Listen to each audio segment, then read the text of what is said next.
Обращаюсь к Тихановскому. Каймėti, čia į tave turbūt kreipiasi.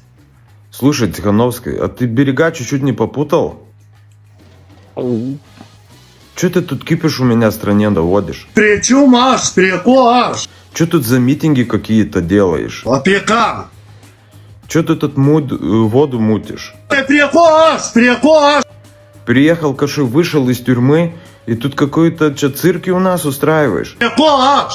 Прикош. Это моя страна, это моя Литва. Прикош. Уезжай из Литвы. Turiu puikias sąlygas ir niekur aš nevažiuosiu.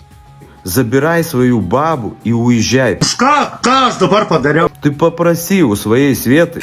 Ты меня забудь, ты меня проси, ты меня, Кристина, благодарит. Чтоб она комментарии тебе прочитала, что литовский народ думает про тебя. Ką aš visą internetą iškuičiau, visą Discordą, visus tinklalapius. Jūs neapsikraukit. Я еще тебе говорю, тут моя страна. И ты тут порядок наводить не будешь. Kur čia manatkės krauni? Noriu poilsio, labai didžiulio noriu.